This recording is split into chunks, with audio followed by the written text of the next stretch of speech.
Le secret sont connus sous de nombreux noms. Des rapports ayant filtré ont révélé qu'ils se réunissent partout dans le monde, à l'abri des regards, pour discuter de leur programme.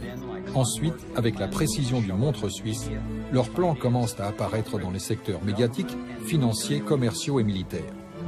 Bien entendu, toutes les personnes impliquées dans ces groupes ne prennent pas part aux décisions. Il existe une hiérarchie en termes de savoir et d'implication. L'œil omniscient est l'un des principaux symboles de cette élite dirigeante.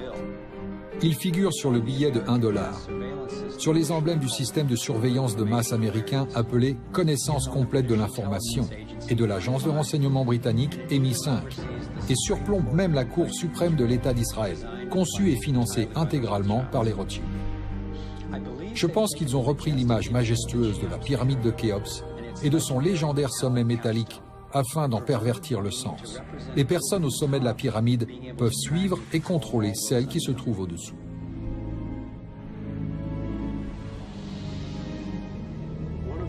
Certains ont utilisé ces informations de façon malhonnête afin de promouvoir l'antisémitisme. Ils prétendent, à tort, que ce programme est l'œuvre des Juifs et alimente un racisme permanent qui ébranle et détruit tant de vies. Que ce soit clair, ce programme n'est certainement pas l'œuvre des Juifs. Des recherches ont montré que les dirigeants des banques centrales ont financé les deux camps lors de la Seconde Guerre mondiale, et même certaines entreprises complices d'Hitler dans les atrocités commises envers les Juifs. Étant donné que ces personnes disposent de plus d'argent que leur famille n'en aurait besoin pendant des générations, et étant donné qu'ils détiennent le pouvoir de créer de l'argent, je ne pense pas que la richesse soit leur objectif final.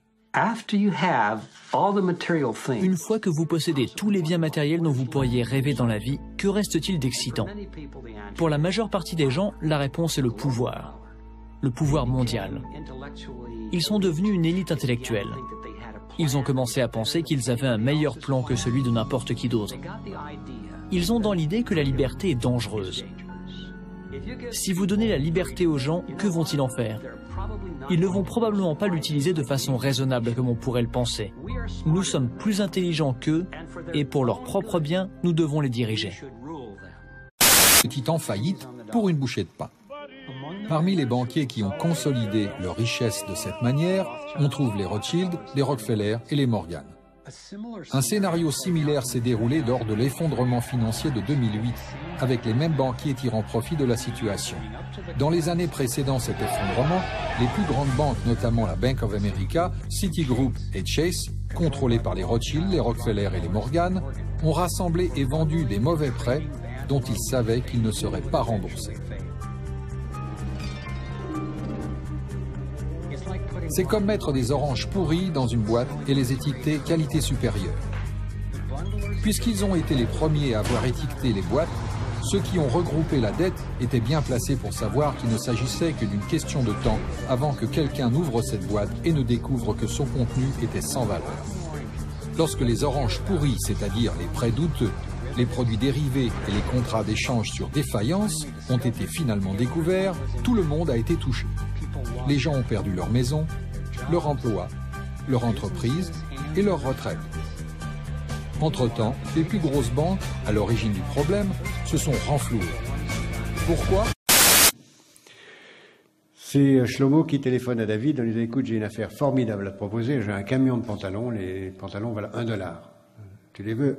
Formidable. » David prend les pantalons, téléphone à Jonathan, et lui dit « Écoute, j'ai une affaire formidable pour toi, un camion de pantalons, $2. Tu les veux? Formidable. » Jonathan téléphone à Shaul, qui lui propose $3, et l'histoire continue. Jusqu'à ce qu'un certain moment, Moshe téléphone à Christian, et lui dit « J'ai une affaire formidable pour toi, des pantalons, $49. » Ah, formidable, 49, formidable, je les prends. Le lendemain, Christian téléphone à Moshe en disant « Écoute, tu es vraiment un escroc. » « Comment je suis un escroc? »« Mais si, écoute, tu m'as vendu $49, des pantalons immétables, qu'est-ce que tu racontes? Qu'est-ce que tu sais très bien. J'ai ouvert le camion, il y avait des pantalons, il n'y avait qu'une jambe. Qu'est-ce que tu veux que je fasse avec des pantalons? Personne ne me met de pantalons qui a une jambe. » Tu n'as rien compris, c'est pas fait pour mettre, c'est fait pour acheter, pour vendre, pour acheter, pour vendre.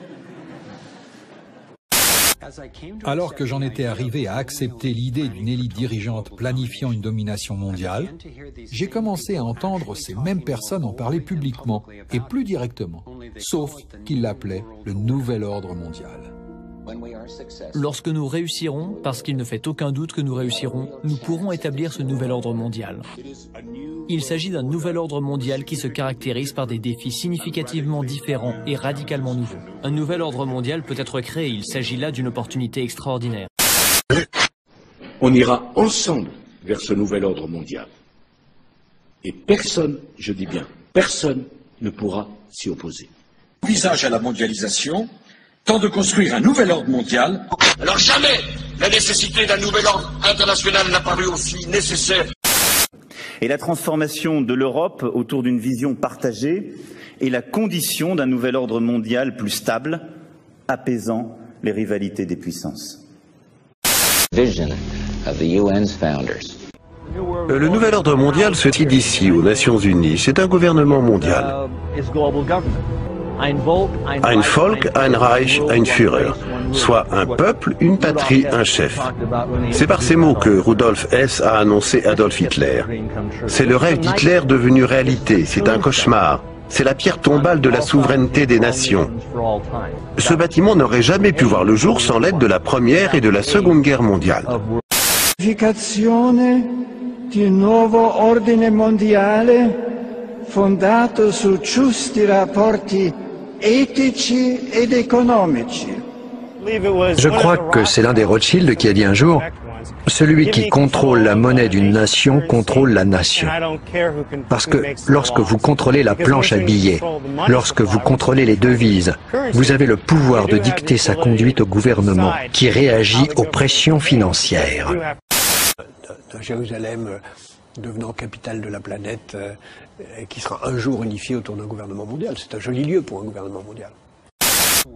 Un nouvel ordre mondial semble être une grande idée. Mais je devais faire la distinction entre ce que j'avais découvert à propos de la domination mondiale, un gouvernement mondial unique dirigé par une petite élite, et la réalité de notre interdépendance mondiale, c'est-à-dire la prise de conscience qu'à un niveau fondamental et même spirituel, nous ne sommes pas séparés, nous sommes liés. Mais le programme relatif à la domination mondiale est l'exact opposé.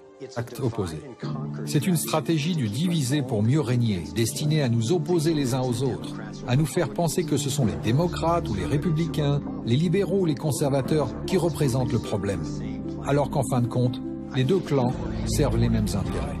Je crois que nous nous dirigeons vers une autorité mondiale totalitaire, en réalité une dictature militaire menée par une petite élite qui possède tout le pouvoir et établit toutes les règles. S'ils y parviennent, il n'y aura nulle part où s'enfuir, nulle part où se cacher.